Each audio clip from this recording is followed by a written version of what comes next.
नमस्कार, मैं कमलेश कबीर आपका एक बार फिर स्वागत करता हूँ इस नए एपिसोड में।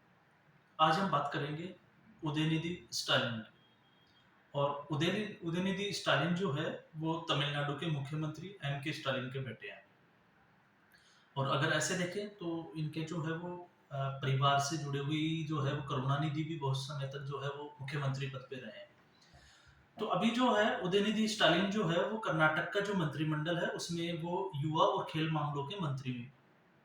लेकिन इस मामले से वो जो है अभी हाइलाइट नहीं है। उन्होंने एक सनातन को लेके एक स्पीच दिया और स्पीच में जो था वो एक्चुअल में जो उनके लिए मंच जो लगाया गया था, वो मंच इसीलिए लगाया गया था कि सनातन के खिलाफ जो है उन्होंने सनातन को खत्म करना ऐसे कोई थीम लेके और उन्होंने एक प्रोग्राम का आयोजन किया था। उसमें उसको उनको इनवाइट किया था और उन्होंने ये भी बोला था स्पीच में कि ये जो है मैं धन्यवाद करता हूँ कि इन्होंने जो है मुझे आमंत्रित किया और मुझे इसमें बोलने का मौका मिला। अब उनके अगर बयान की हम बात करें तो उन्होंने जो है वो सीधे तौर पे है वो किसी धर्म को लेके गाली दी है। और उनका कहना है कि सनातन जो धर्म है वो डेंगू, मलेरिया और उन्होंने कोरोना कई बीमारियों की उन्होंने बात की और इनको जो है वो इनको उन्होंने ये भी कहा कि इसको हमें भगाना नहीं, इसको तो हमें जड़ से खत्म करना चाहिए। और हिंदू धर्म जो है वो बिल्कुल सही नहीं है। तो ये तमाम तरह की चीज़ें, तो ये जो है वो इंडियन पॉलिटिक्स का एक पार्ट हो गया है।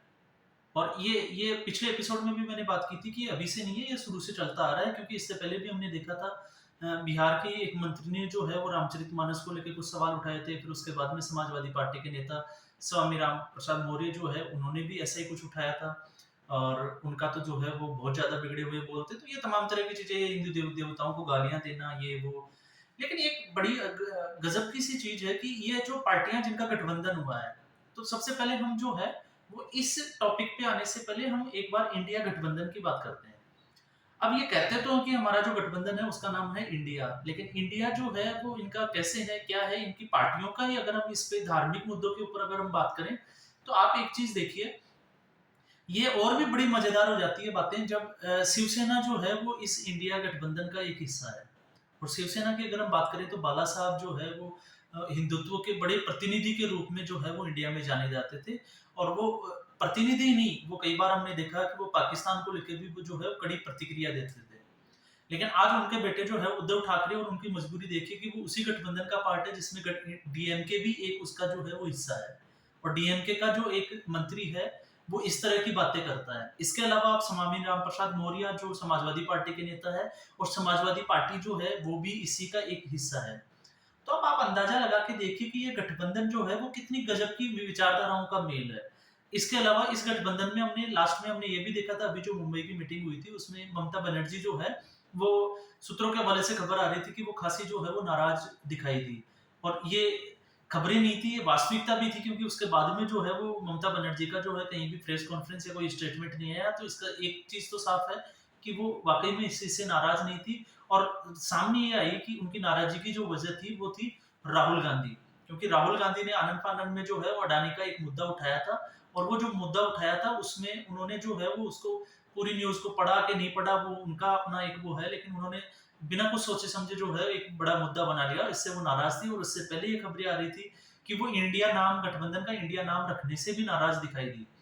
तो अब ये गठबंधन की ये बातें हैं। इसके अलावा उन्होंने संयोजक नहीं बनाया। फिर उसके बाद में जो है उन्होंने एक 13-14 लोगों की जो है वो एक टीम बनाई।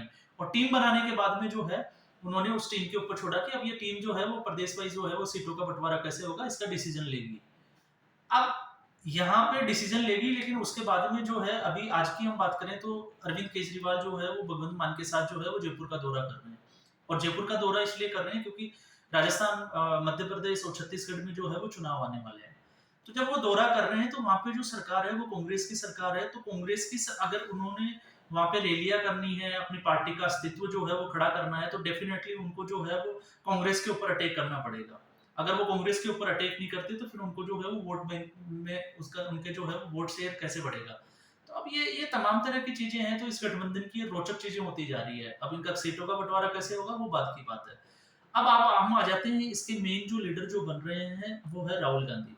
और राहुल गांधी हर चुनाव से पहले जो है वो मंदिरों में जाना स्टार्ट कर देते हैं। और जब भारत जोड़ो यात्रा के दौरान वो एक किसी ईसाई पादरी से जब वो मिले थे केरला में, तो उन्होंने क्या स्टेटमेंट दिया था राहुल गांधी के सामने, वो भी एक, और राहुल गांधी खुद को जो है वो हिंदुत्व में जो है वो एक आतंकवाद, एक मतलब जिसको कहते हैं कि कांग्रेस पार्टी का भी ये स्टैंड है कि हिंदुत्व जो है वो एक आतंकवाद है, भगवा आतंकवाद जिसको हम कहते हैं।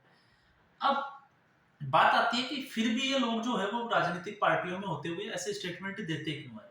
तो इन स्टेटमेंट का एक ही रीजन है, वो यह रीजन है कि गलती इनकी नहीं है, गलती जो है वो सनातनियों की या हिंदू धर्म के कुछ लोग जो फॉलोवर्स हैं, हम जैसे लोग, उनकी गलती है। और ये गलती क्या है? ये गलती है क्योंकि हम लोग जो है वो जातियों में बटे हैं, धर्म में जो है वो देवताओं के आधार पे भी हम बटे हुए हैं। आप देखिए, हम किसी भी रीजन में जाते हैं, किसी भी क्षेत्र में जाते हैं, तो हमने अपने अपने देवता बना रखे हैं, और अपने अपने देवता बना रखे हैं तो अपनी अपनी जो है एक फिलोसफी होती है, हम उसको फॉलो करते हैं, और हम आपस में ही जो है हिंदू धर्म के लोग जो है वो टकराव पैदा कर लेते हैं एक दूसरे से। दूसरा आता है जाति। सबसे ज्यादा जो है वो जातिवाद भी हमारे धर्म में चलता है। तो आखिर हम क्यों बटे हुए हैं?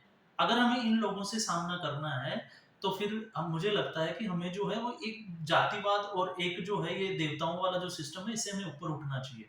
मैं यहाँ पे देवताओं की बुराई नहीं कर रहा, लेकिन फिर भी ये हमारे धर्म में जो है ये एक चीज मोटी तौर से जो है ये चलती आ रही है, और इसी कारण से जो ऐसे जो लोग हैं वो हमारा फायदा उठाते हैं। और हमने देखा है इन चीजों को कि आदि पुरुष जो मूवी बनाई, उसमें जो है वो राम को कैसे दिखाया, रावण को कैसे दिखाया, हनुमान जी को कैसे दिखाया, कैसे डायलॉग्स थे, क्या हुआ? कुछ नहीं हुआ। मूवी सबने देखी, मूवी चली, और ऐसे लोग क्या करते हैं, स्टेटमेंट देते हैं, अपनी रोटियां सेकते हैं, और बाद में जाके सॉरी बोल देते हैं, क्या हुआ?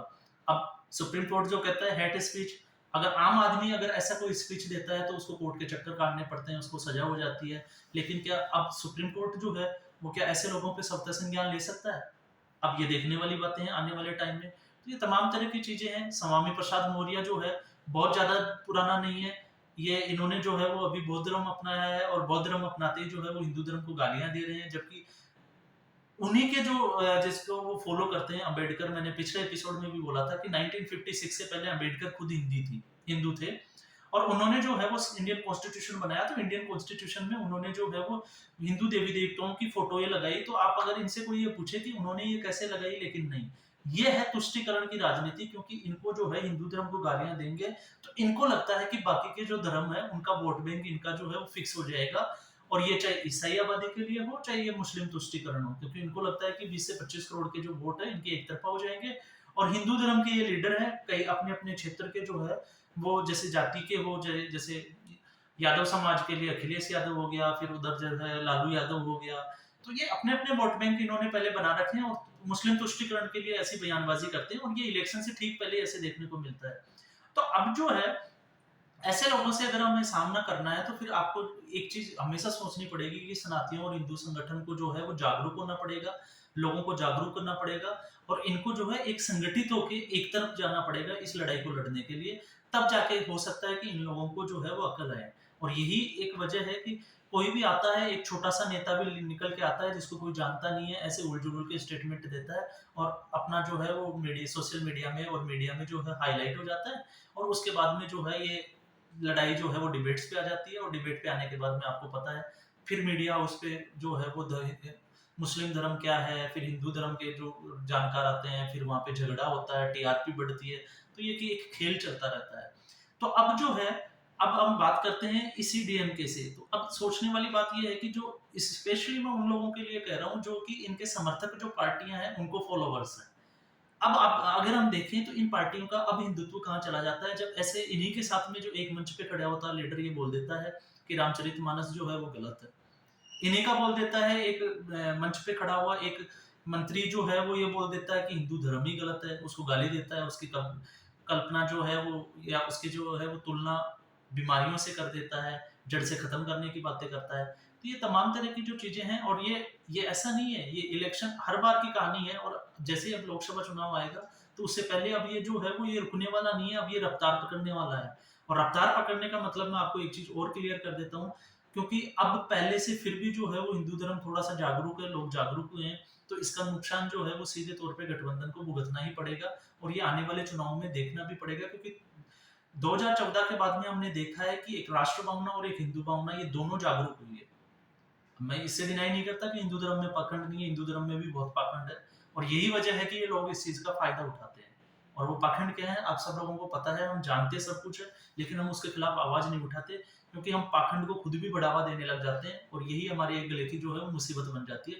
हम फिर उसको डिफेंड नहीं कर पाते और हम इसीलिए जो है वो डिवाइड होते हैं। और डिवाइड एंड रूल की जो पॉलिटिक्स है ये शुरू से चलती आ रही है, आज से नहीं है, अंग्रेजों से, मुसलमानों से, जब जितने भी जो मुसलमान शासक हुए हैं तब से ये चलती आ रही है। तो इसको जो है वो देश देख रहा है। लेकिन अब ये गठबंधन के ऊपर बात आ जाती है कि क्या ये गठबंधन जो है वो इसी हिसाब से चलेगा, तो ये एक देखने वाली बात होगी। तो आज के एपिसोड में बस इतना ही। फिर एक नए मुद्दे के साथ में हाजिर होंगे, तब तक के लिए आप सभी को धन्यवाद।